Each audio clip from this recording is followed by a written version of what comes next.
नमस्कार किसान भाइयों, स्वागत है आपका एक बार फिर से स्मार्ट खेती किसान चैनल में।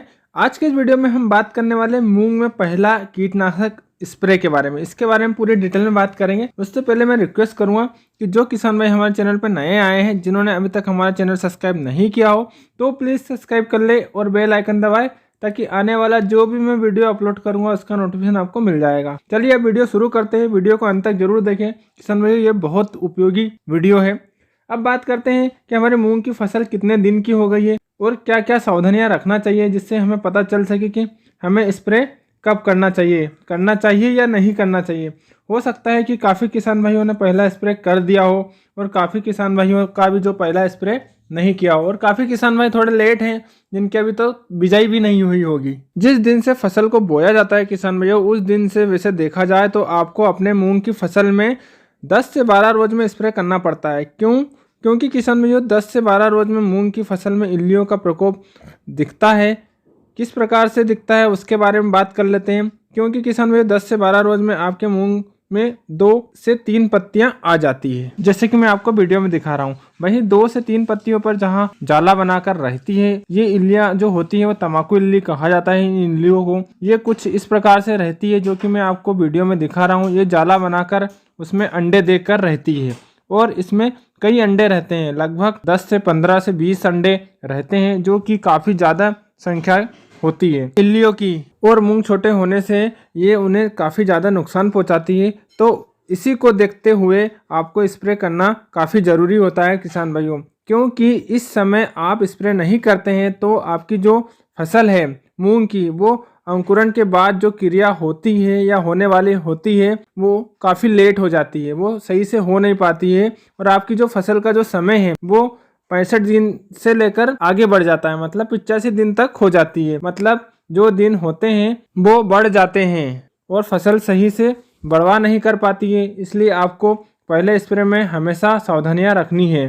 फसल बोने के बाद लगभग 10 से 12 दिन बाद आपको आपकी मूंग की फसल में स्प्रे करना बहुत ज़रूरी है। इस बात को विशेष ध्यान रखना है आपको। तो अब बात आती है किसान भाइयों कि हमें कौन कौन सी दवाइयों का इस्तेमाल करना चाहिए जो कि हमारी फसल के लिए उपयोगी हो। तो मैं आपको बता दूं, यदि आपके यहाँ पर तापमान लगभग 30 से 32 डिग्री है तो आप इमामेक्टिन बेंजोएट, जो कि 5% SG फॉर्म में आती है, इसे डालेंगे तो आपको रिजल्ट नहीं मिल पाएगा। क्यों नहीं मिल पाएगा किसान भाइयों, इसके बारे में चर्चा करें तो क्योंकि अधिक तापमान होने के कारण इमामेक्टिन बेंजोएट जो होता है ये काम नहीं करता है आपकी फसल पर। क्यों नहीं काम करता है? क्योंकि 30 डिग्री तापमान के अंदर आपको अच्छे मिलते हैं। यदि इसके ऊपर तापमान जाता है या हो जाता है तो इमामेक्टिन बेंजोएट जो होता है वो अच्छे रिजल्ट नहीं दे पाता है। अभी का जो तापमान है लगभग 30 से 32 डिग्री तक चल रहा है और कई जगहों पर तो 35, 36, 37 तक पहुंच चुका है, इससे ऊपर है। तो ऐसे में ये दवाइयाँ काम नहीं करेगी।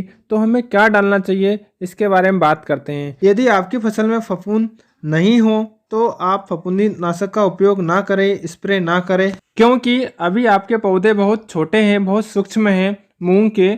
इससे क्या होगा किसान भाइयों कि आपकी जो दवाई है वो स्प्रे करेंगे तो वो सीधे ज़मीन पर जाकर गिरेगी। इससे क्या होगा कि आपका नुकसान होगा। इस समय आप महंगी वाली जो फफूंदी नाशक है उसका उपयोग करेंगे तो आपको काफ़ी ज़्यादा नुकसान हो सकता है या होगा, क्योंकि अच्छी तरह से रिजल्ट नहीं मिलेगा और पौधे के ऊपर सही से नहीं डल पाएगी।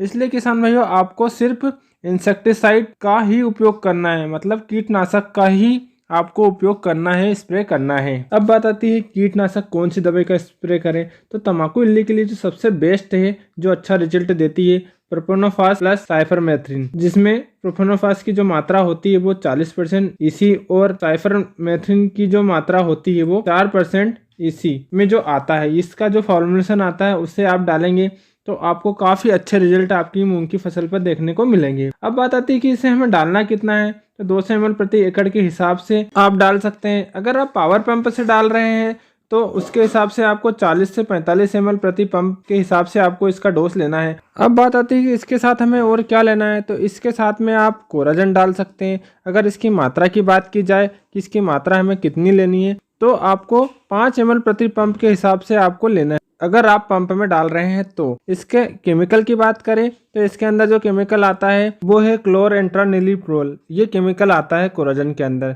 जो कि 18.3% दिया जाता है। ये SC फॉर्मुलेशन के साथ में आता है। अब अगर हम इसके प्रति एकड़ डोज की बात करें, मतलब किसान भाइयों की कितने ml प्रति एकड़ हमें इसका डोज देना चाहिए, तो इसकी मात्रा आपको रखनी पड़ेगी 25 ml प्रति एकड़।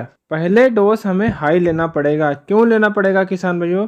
क्योंकि जब हमारी इस अवस्था में तंबाकू इल्ली हमारे पौधों पर काफ़ी ज़्यादा अटैक करती है, काफ़ी ज़्यादा उसका प्रकोप रहता है, तो हमें थोड़ा डोज बढ़ाकर ही लेना पड़ता है। और बाल अवस्था में मूंग को नष्ट कर देती है, तो काफ़ी लंबा समय लगता है आपको फसल को तैयार करने में और काफ़ी परेशानियों का सामना करना पड़ सकता है। इसलिए इन दोनों को साथ में मिलाकर डोज देना है, जिससे कि काफ़ी अच्छे रिजल्ट हमारी मूंग की फसल पर मिले और हमें 15 दिन तक का रिजल्ट अच्छा मिले।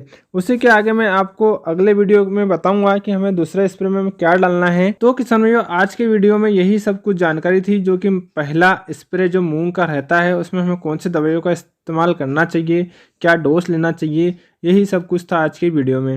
यदि आपको जानकारी पसंद आई हो तो इसे लाइक करें और साथ ही साथ मेरे चैनल को सब्सक्राइब करना ना भूलें। धन्यवाद।